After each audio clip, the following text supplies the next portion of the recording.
आठवां अध्याय। 8वें अध्याय में श्री भगवान अर्जुन को अध्यात्म, ब्रह्म, अधिभूत, अधिदैव, अधियज्ञ आदि के बारे में समझाते हैं। उसे यह भी बताते हैं कि मृत्यु के समय मनुष्य का ध्यान जहां रहता है, मृत्यु के बाद उसकी आत्मा वहीं पहुंचती है। वे परम गति और संसार से जाने के 2 मार्गों के बारे में भी बताते हैं। अध्याय। अर्जुन श्री भगवान से पूछता है, हे केशव, वह ब्रह्म क्या है? अध्यात्म क्या है? कर्म क्या है? अधिदैव किसे कहते हैं? तथा अधियज्ञ क्या है?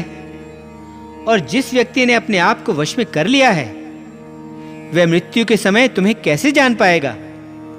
श्री भगवान समझाते हैं, सुन पार्थ, ब्रह्म तो परम सत्य है। ब्रह्म ही सभी जड़ चेतन अर्थात सभी अस्तित्वमयी वस्तुओं, इस सारी सृष्टि का मूल है। वह सबसे उच्चतर, परम और अनश्वर है। प्रत्येक जीव के शरीर में स्थित ब्रह्म को आत्मा कहते हैं और आत्मा के स्वभाव को अध्यात्म कहते हैं। कर्म उस सृजनशील शक्ति का नाम है जिससे सब वस्तुओं को अस्तित्व में लाया जाता है और जिससे उन्हें परिवर्तित किया जाता है।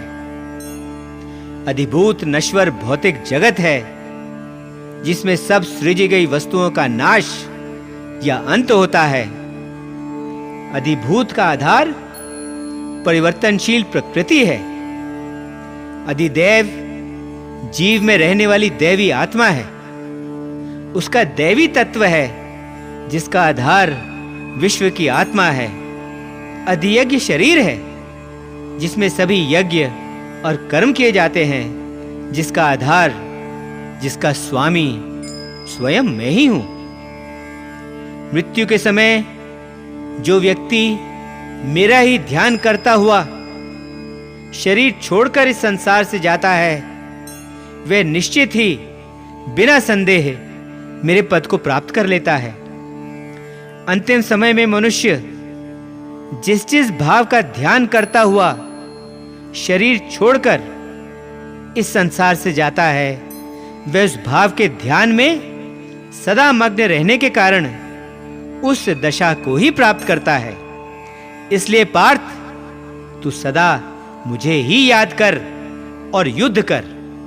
जब तेरा मन और तेरी बुद्धि दोनों मेरी ओर ही एकाग्र रहेंगे, तब निश्चित रूप से बिना संदेह तू मुझे ही प्राप्त करेगा। जो व्यक्ति लगातार अभ्यास द्वारा चित्त को योग में लगाकर उस परम पुरुष का ध्यान करता है और अपने चित्त को कहीं भटकने नहीं देता, वह अवश्य ही उस दिव्य और सर्वोच्च पुरुष को प्राप्त कर लेता है।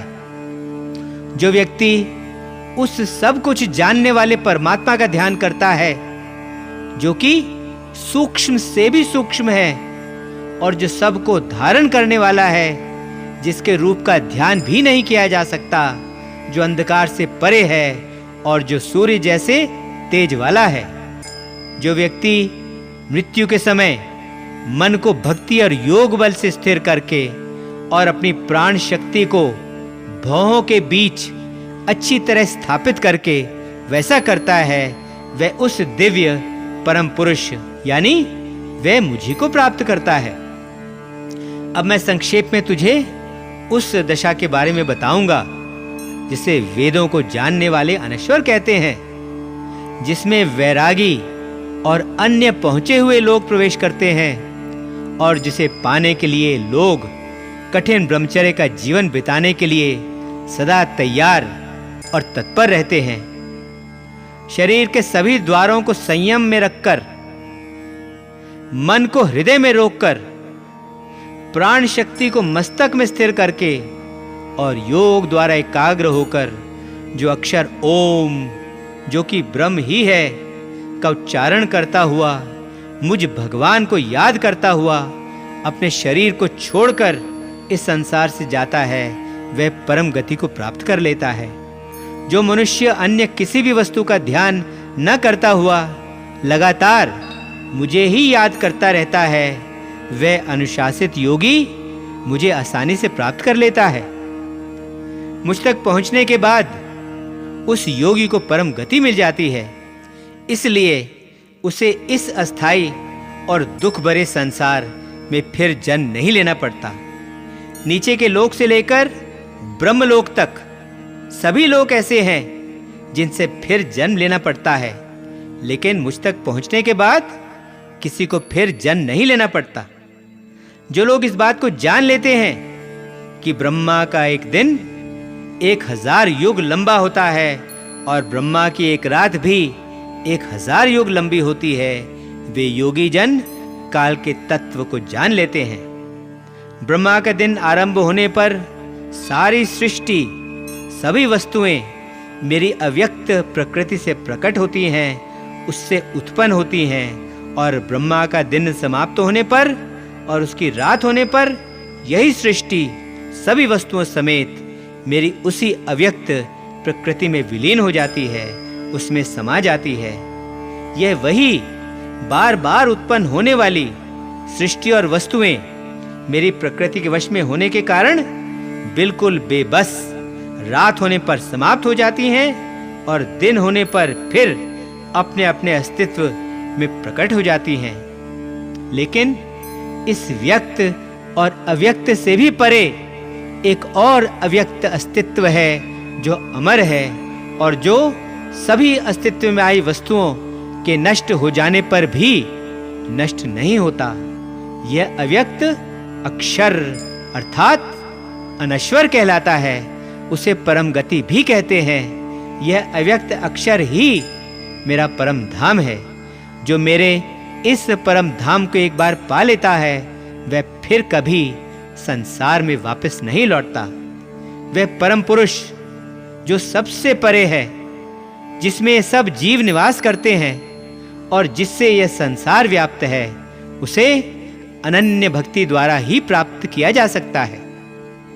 अब मैं तुम्हें वह समय बताता हूं जिसमें मृत्यु के बाद इस संसार से जाने वाले योगी फिर संसार में वापस नहीं लौटते, और वह समय भी बताता हूं जिसमें मृत्यु के बाद जाने वाले फिर संसार में वापस लौट आते हैं। अग्नि, प्रकाश, दिन, शुक्ल पक्ष और उत्तरायण के 6 महीने, यह वह समय है जिसमें संसार से जाने वाले ब्रह्मज्ञानी ब्रह्म तक पहुंच जाते हैं और संसार में वापस नहीं लौटते।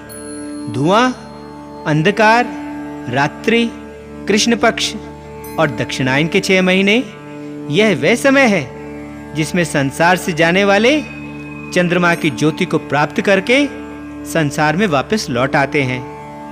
मृत्यु के बाद संसार से जाने के केवल यही 2 मार्ग हैं, प्रकाश में और अंधकार में।